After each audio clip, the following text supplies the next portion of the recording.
दोस्तों, किसी ने बहुत गहरी बात कही है। धन से सुख नहीं खरीदा जा सकता, लेकिन संतोष से हर दुख को जीता जा सकता है। दोस्तों, आज की कहानी बहुत अद्भुत और विचारों को बदल देने वाली है। उम्मीद करता हूँ आप इसे पूरा सुनेंगे। नमस्कार दोस्तों, Bundeli 3D cartoon YouTube channel में आपका दिल से स्वागत है। अपने वही नहीं होते जो हमारे साथ जश्न में शामिल हों, अपने तो वो होते हैं जो हमारे दुख में आंसू पोंछे। दुनिया में हर इंसान का चेहरा अलग है, पर असली फर्क उनके विचारों में होता है। लोग कहते हैं पैसा सब कुछ है, पर सच तो ये है कि पैसा पेट भर सकता है, दिल नहीं। बहुत समय पहले की बात है। काशी नगरी में पंडित हरिदत्त नाम के विद्वान रहते थे। वे बड़े ज्ञानी और दानी व्यक्ति थे। उनकी एक आदत थी, सुबह उठकर गंगा स्नान करना, पूजा करना और फिर गरीबों को दान देना। किंतु उनका बेटा विवेक बिल्कुल उनके विपरीत था। विवेक को बचपन से ही धन और ऐश्वर्य की लालसा थी। जहाँ पंडित जी साधारण भोजन में संतुष्ट हो जाते, वहीं विवेक हर समय स्वादिष्ट पकवानों और महंगे कपड़ों की चाह रखता। धीरे धीरे वह लालच की राह पर बढ़ने लगा। एक दिन पंडित जी ने अपने बेटे से कहा,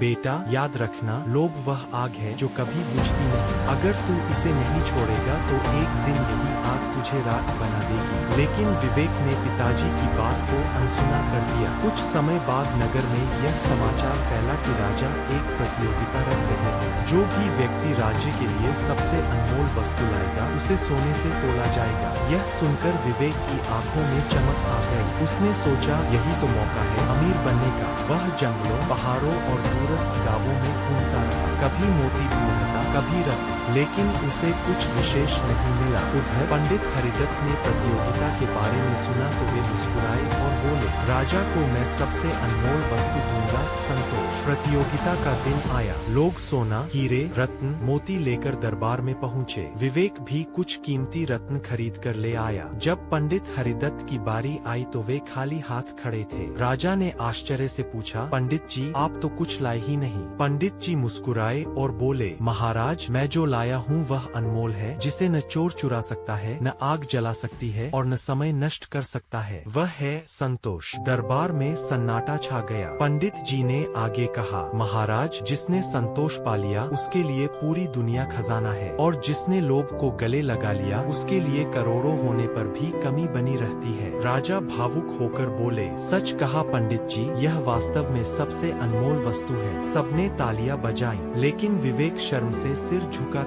खड़ा रह गया। उस दिन उसे एहसास हुआ कि पिताजी सही कहते थे, लोभ की आग कभी नहीं बुझती, पर संतोष का दीपक जीवन को रोशन कर देता है। विवेक ने उसी समय प्रण लिया कि वह लोभ छोड़कर संतोष और मेहनत की राह अपनाएगा। दोस्तों, यह कहानी हमें यही सिखाती है कि लोभ हमेशा बर्बादी की ओर ले जाता है और संतोष जीवन को सुखमय बना देता है। याद रखिए, अगर आप छोटे छोटे पलों में खुश रहना सीख ले तो बड़ी से बड़ी मुश्किल भी आसान लगने लगेगी। दोस्तों, उम्मीद है आपको यह कहानी पसंद आई होगी। मिलते हैं अगली वीडियो में एक नई सीख और नई प्रेरणा के साथ। खुश रहिए, मुस्कुराइए और अपना ख्याल रखिए।